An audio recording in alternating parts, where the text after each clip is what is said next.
Hi, I'm Susan Carley, and welcome to You're Not Alone Surviving a Child's Disability.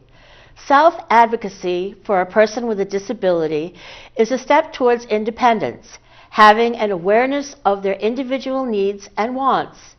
Talking about self-advocacy today is Stephen Higgins, Executive Director, Independent Associates.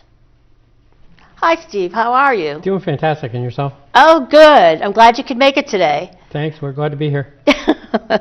Well, let's start out with, can you tell me what the difference is between advocacy and self-advocacy? So when you look at advocacy, there's a couple ways that you can look at it. You have self-advocacy. A lot of people have individual advocacy.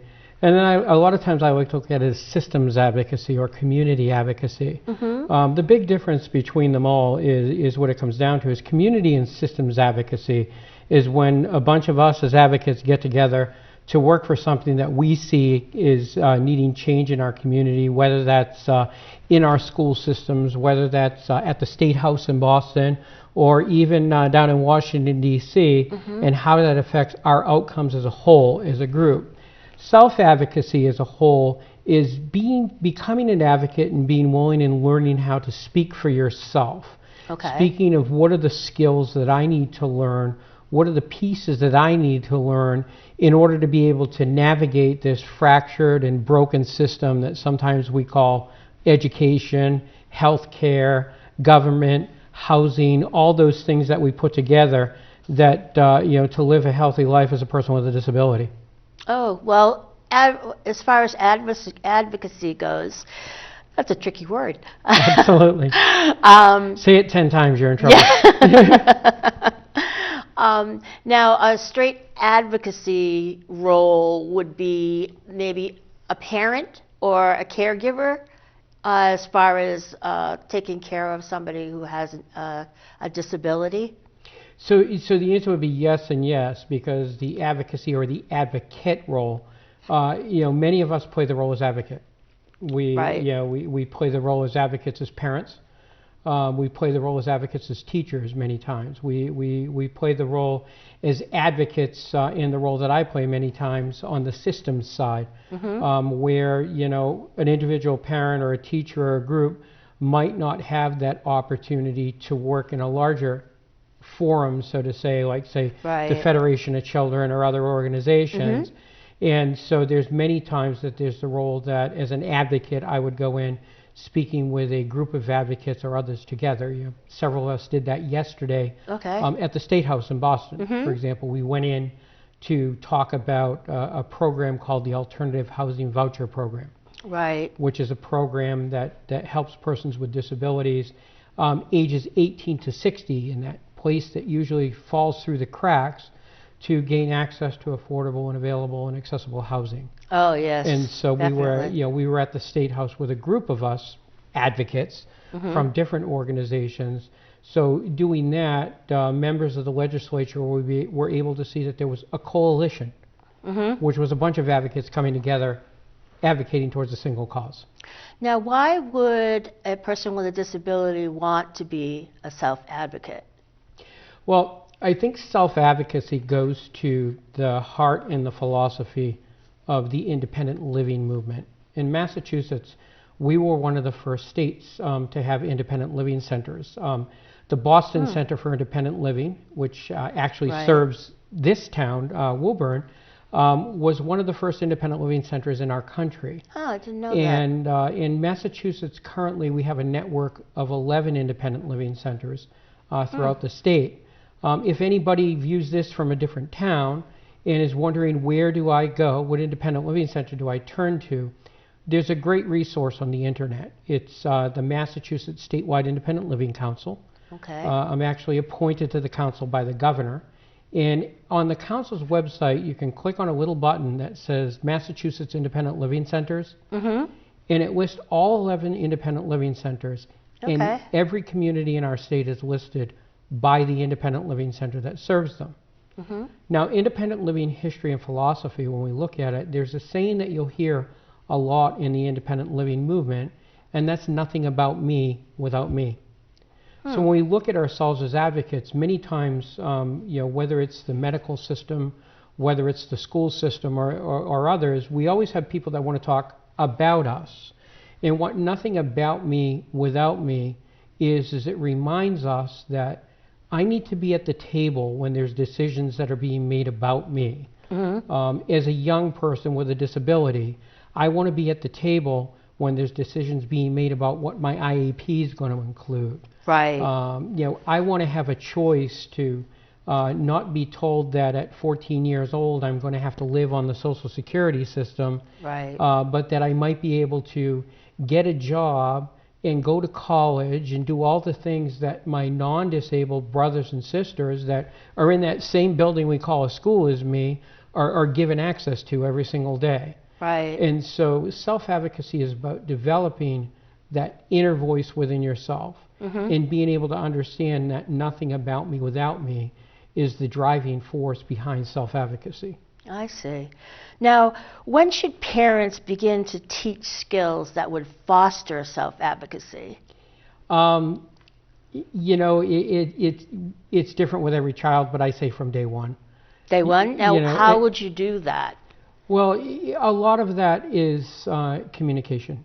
One of the biggest things that we deal with is teaching folks how to communicate with each other, right. How to interact with each other. I kind of grew up in this independent living movement, and I was one of those folks that went to school in the 60s and 70s. And in the 60s and 70s, I went into school and they told me I was special. Now, of course, I like that idea because I always considered myself special. But I didn't look at the idea that it was a disability. It was a disability. And so growing up in the 70s and 60s and, graduating from high school in 1981 with a learning disability, that was something that was new to a lot of folks. Oh, definitely. And I went to a school that, I'll give you the clean version of it, but in the 8th grade, I was told by my guidance counselor that I should go to Bristol Aggie because shoveling manure would be good for me. Really? Was he really serious? Yeah, the interesting thing, he was serious about it. The interesting thing was what the guidance counselor didn't know was I wanted to go to Bristol Aggie. Oh. and yes, I had to do that because everybody in their freshman year had to do that. But I went to Bristol Aggie because I loved landscaping. I loved design. I see. And so I was able to find something for myself as a young person that I could do and that I could excel at. And so, a lot of times it's starting when you're little. I have a set of twin daughters. And when my daughters were young, I used to take them along with me. And a lot of times it would be out doing something like a systems advocacy piece, like in our community. Are there curb cuts that are accessible? Are the ramps accessible? Do they work? Right. I have a member of my family, my wife, who grew up here in the Woburn-Winchester area, Andrea, who uses a mobility device.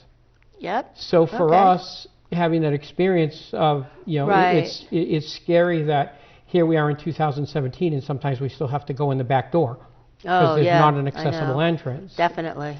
And so, from the time my daughters, could toddle along with me, they would be out there with me and, we'd measure a curb cut and see if it was accessible. They'd hold the ruler or they'd take the picture. But mainly, most people wouldn't go to those extremes. I mean, what is it that a parent could do, like if they didn't have like a position like you have? I mean, what would be something they could start out with? How could they teach them how to be independent? Well, the most important thing that I'll say is the parent themselves has to be strong and independent. And I say that because advocacy is a skill that's learned by doing. And to teach advocacy, you have to have experienced advocacy. The challenge that many of our parents face, especially many of our parents that are growing up, we're all growing up still. I claim to still be growing up. I got a long way to go. I'm only 55. But a lot of our parents themselves, when you become a parent of a child with a disability, have never experienced disability themselves. And so at the same time that they would want you to be encouraging their child to become an advocate, Right. they're becoming advocates on their own. Themselves, yeah. And so that's why it's a shared experience. I see. It's an experience that the word advocacy just, I mean, it scares the heck out of a lot of people. Oh, yeah. And especially if you look at, advocacy on a grassroots level. Mm-hmm. If you put grassroots and advocacy in the same sentence, that's not popular with a lot of people. Right. And some people look back, well, you're one of those radicals or something like that. And so I think the biggest thing that you can teach about advocacy is don't fear it. Don't be afraid. As a parent, don't fear the advocacy, but also understand that it's frustrating. But wouldn't a parent, wouldn't you also teach a child that not to be afraid of themselves, their inner self? Absolutely. There's this thing called disability pride. Mm-hmm. I talk about it with a lot of our younger folks. I was working with a couple staff at our organization today, and one of the things that we talked about is we're not afraid to say who we are as people with disabilities. Right. I have an advantage. I have a hidden disability. Mm-hmm. A lot of people don't necessarily look at me as a person with a disability unless I self-identify. Right. And a lot of people with learning disabilities are that way. Exactly. And my wife Andrea will say she brings her prop. She has her mobility device with Mm-hmm. her, and self-identifying in not being ashamed of who you are. Right. Unfortunately, our kids start to hear things from the time that they can toddle around or use a mobility device or Mm-hmm. however it is that we use to get around. Right. We look different. We act different. Mm-hmm. We sound different. And, so many times what it is that other people, and even to this day, we'll be out there, and my wife and I, and you'll see a mom or dad when their little kid comes up and touches the wheelchair, and they're like, and they Right. freak. And we're like, why? I know. Why? You're not going to catch anything. Uh-huh. And don't be afraid. Right. It's like, of something ask the different, question, something new. The thing that scares most of us is fear. That fear of change, that fear of being different, that fear of embracing who we are. Mm-hmm. And the biggest thing that we can teach a young person today, regardless of whether they have a disability, is to be proud of who you are. Right. Not to be ashamed of who you are, to live your life out loud, to understand that in today's society, there's an app for that. Whether it's on one of those things that one of those devices or whatever, there's an app for that. Right. And so even as a young person with a disability, you can participate in society just like everyone else. Right. If, iPad or whatever. Sure, your absolutely. computer, And cell phone. And there's access to those things. Mm-hmm. Many times the school systems will say, oh, we're only going to give you an iPad, but you can only use it in our school. Well, what do I do when I get home? Right. And so a lot of times we have folks come to us at the Independent Living Center and at all of the independent living centers in the state. Well, how do I get access to those same things in my home? Oh, geez. And so, guiding people through that fractured, broken system to get there. But, most people don't know that there's an assistive technology loan program in Massachusetts. Right, there is. From who was it from? Through Easter Seals. Easter Seals, that's right. Easter Seals of Mass. And one of the cool things about that program is there's a small program built inside of that just as an example that works with devices that cost under $500. Right. That a family might not be able to afford. But, an iPad fits into that. Right. Well, maybe that iPad could be loaned to a young person with a disability, and now they can go out and do the same thing that everybody else does. Right. That's great. I never thought of it that way, but yeah.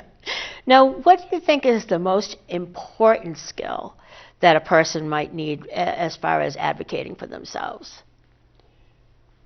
The most important skill is your attitude. Mm-hmm.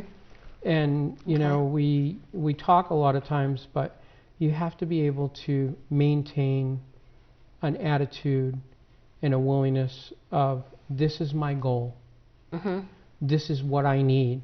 And this is what you want, right. basically. And you know, many times the school system, when we go in to sit down and do an IEP, the school system is dealing with all that thing called budgets and all the poop that goes with it, and you know, designing these things. And so sometimes the school system's going to say we can't do that. Yeah, they always have an excuse. Sure. But we need to be willing as an advocate to say no. That's not acceptable. Right. And you know, those are important words to learn as an advocate. No, I'm sorry, but that's not acceptable. And because if you say that's not acceptable enough times, they're going to ask you, what's acceptable? What is acceptable? What is it that you need to, you know, to excel? Right. And, you know, so many times it's that attitude that I'm going to go in there and I'm only going to settle for what's acceptable. Now, what type of issues would somebody go in and advocate for? Like, for instance, education, or I mean, what are some of the subjects that they would? So in education, just, you know, let's just stay right there for a little while. So in education, as a young student, it might be to be able to attend the classes I want to go to. Right. Now, but let's start out in the parking lot. Yeah. So out in the parking lot, is there an accessible parking space? Oh yeah. Okay. Is the path of travel to the building accessible? Can I get in the front door? Right. What if I want to go in the front door as a young student with a disability independently? Does the school have a power door opener? Does it work? Yeah. You know, does it work? Now that's the next best question of the day, because a lot of times, you know, people will go out there and they'll provide all kinds of accessibility devices, but then they don't check the battery on the door opener. Right. So they don't check if it works. Absolutely. Actually, Absolutely. And it starts with, as a young person with a disability, can I get in the front door? Yeah. So in other words, is my school welcoming me the same way it's welcoming every other student in the front door?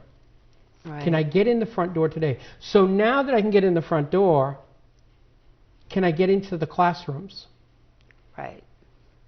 If there's an inaccessible classroom, can a good advocate, if the classroom's inaccessible and they say, oh no, you can't attend that class because it's inaccessible, a reasonable accommodation would be to ask, can that class be provided in a different room within the school so that everyone that wants to attend that class can have access to that class?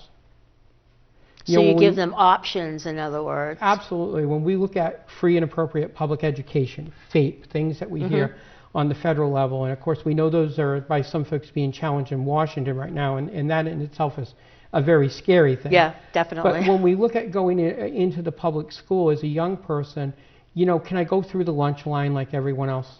Right. Because those are important things for a teenager or even a young child who is, you know. Sure.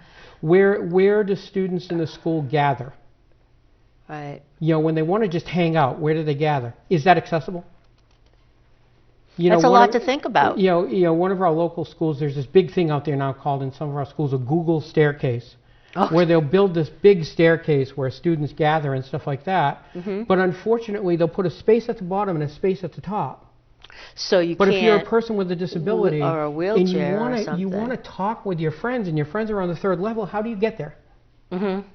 How do you get there? So as a young person, it's like, can I participate in the school just like everyone else? Right. And so there's so many things that we, you know, when you look at it, education goes beyond the book and the classroom. Education goes to being able to participate fully, like our non-disabled brothers and sisters. Now, what are some equal rights laws that a self-advocate should really know about? Well, start with the Americans with Disabilities Act. You know, the Americans with Disabilities Act, when you look at it as a person with a disability, it is probably the most significant piece of civil rights legislation that was ever introduced. You know, and a lot of people say that in today's day and age that you can't accomplish things like that. Well, the Americans with Disabilities Act was one of the few acts in the recent years that had support of everyone. Mm-hmm. It was introduced by a Republican president and signed. Yep. There were people that were from different, Democrat sides, Ted Kennedy, all kinds of folks like that in Massachusetts worked towards it. But what the Americans with Disabilities Act did is it opened our doors. It opened our doors that solidified some of the things like IDEA, which involves education, Mm-hmm. and the Air Carriers Act, so that we could fly on airplanes, Wow. access to public transportation, all of the different things. But the ADA opened the door to a lot of those things, and the ADA, sometimes folks look at it as a barrier. I serve as a member of the National Council on Independent Living in Washington, D.C., Mm-hmm. and I chair the Americans with Disabilities Act Civil Rights Committee. And so, the challenges that we're looking at today is not rolling back the Americans with Disabilities Act. There's people out there in some states that would like to see the Americans with Disabilities Act rolled back because it's too hard to comply with that. As a business, 26 years after the ADA, why do I have to, why should people need to come in my front door? We've never seen a person in a wheelchair here, Right. but we have 7 steps. Oh, cheers. Right. And so that, from a civil rights standpoint, from an advocate standpoint, the Americans with Disabilities Act, when it was signed on July 26th, 26 years ago, that was our Independence Day. Right. Now, how important is it for a teenager with a disability to be really involved with their education? It's incredible. Incredibly important, incredible, all of those. As a teenager right now, understanding that there are options. There's 2 programs in Massachusetts that are really phenomenal. And Boston Center for Independent Living, which serves the Woburn area, Mm-hmm. would be the resource for these programs. One is called the Transition to Adulthood Program, and one is called the Transitional Internship Program. So there's the acronyms, the TAP and the TIP, and stuff like that. Now, the difference between the 2 programs, and there's also another program in our state called Pre-Education and Training Services, which several of the independent living centers and others are also becoming involved with. Now, what these programs are is they're programs that, as a young person with a disability, where you have the opportunity to learn those life skills and those basic skills that some of your other peers are getting elsewhere. I see. The TAP program, for example, there's group trainings where kids come together and work together to solve issues.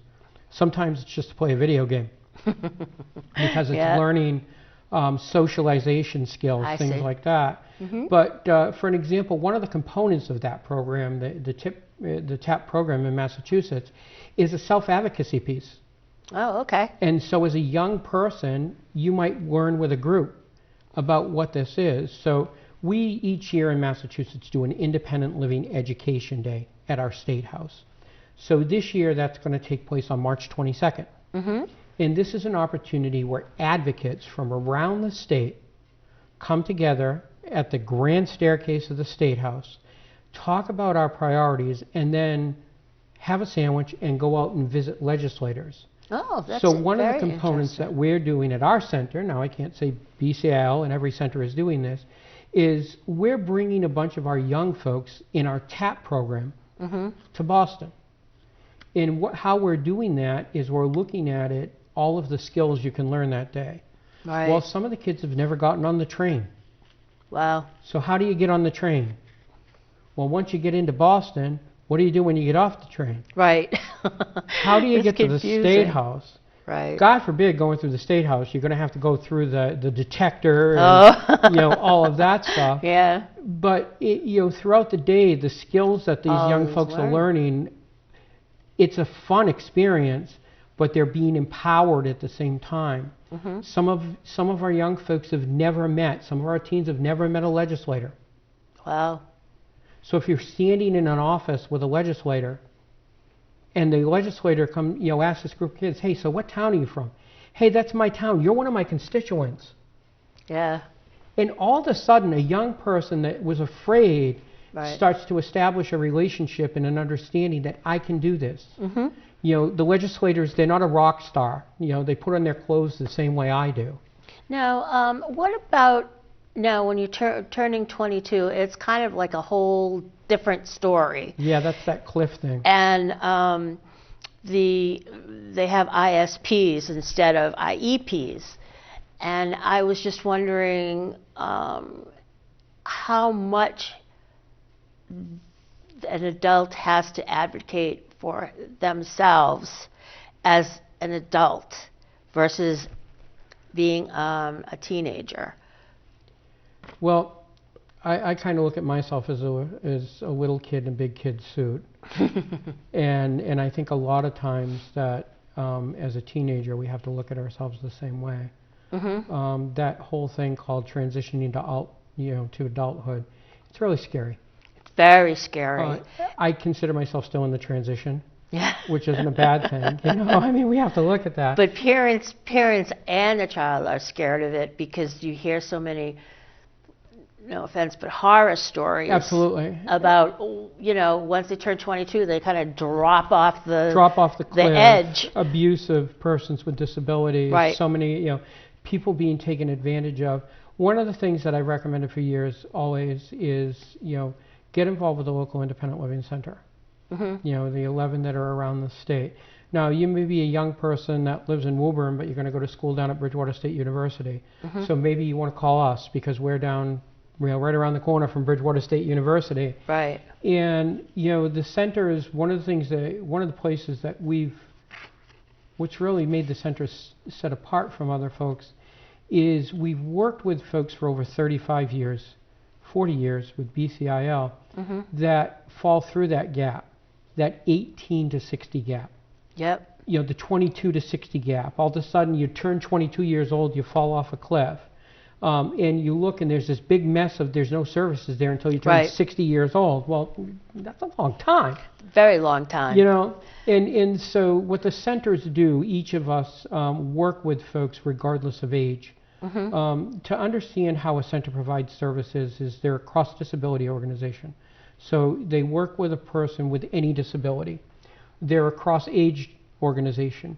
They work with a person, we say at our center, from 2 minutes to 200 years old, although we've never had a 200-year-old that we work with. So we work with folks of any age. Wow. We work with folks of any culture. Now, does that mean the Independent Living Center is going to be the place that you're going to get all of your services? No. Absolutely not. But what an Independent Living Center does is more than anything, it empowers you, but it also points you towards the resources. I see. And the other thing that an Independent Living Center does that's different than all of those other organizations that are out there is they support your right as a person with a disability to take a risk. Oh, okay. And so when you look at the right to fail is part of the independent living philosophy. Mm-hmm. And we have to look at the fact that even as young people, regardless of whether you have a disability or not, your mom looked at you at one point in life and told you not to touch the stove, right? Right. So what did you do? Touch the stove. Yeah. And what did we learn by that? That it's hot.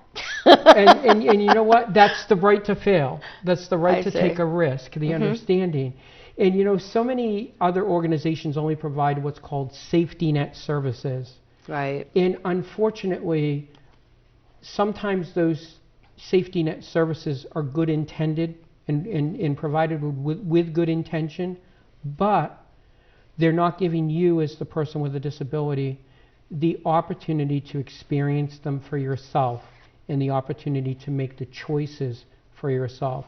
So an independent living center will help guide somebody to what the choice is for them, right. not what the choice is for the center. Okay. Now, what does quality of life mean to a person who has a disability? You could ask any person that question and it's going to be different, regardless True. of whether or not we have a disability.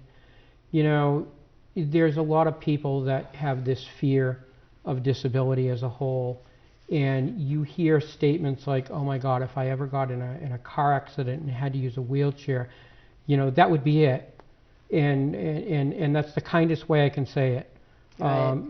Unfortunately, it's because of fear. Mm-hmm. It's because of the fear that, well, am I going to be able to have a life if I use a wheelchair? Right. Well, the reality of it is this fear of disability is because it's the fear of the unknown. Right. It's the fear of what's not normal. I have friends that have disabilities that are nonverbal, Mm-hmm. that have incredible lives. I think that's great. And I have a nonverbal child. And you can have an incredible life. Mm-hmm. And quality of life is how you as an individual define quality of life. Okay, well, thank you. I can't define your quality of life, Yeah. but it's how each of us as a person defines that internally. Well, I thank you very much for coming today. I learned a lot. Nice. Making yourself heard through self-advocacy empowers you and gives you a sense of control over your life. When individuals with disabilities represent themselves by knowing who they are and what they want, strengthens their desire to participate in the world. Thank you, and till next time on You're Not Alone, Surviving Your Child's Disability.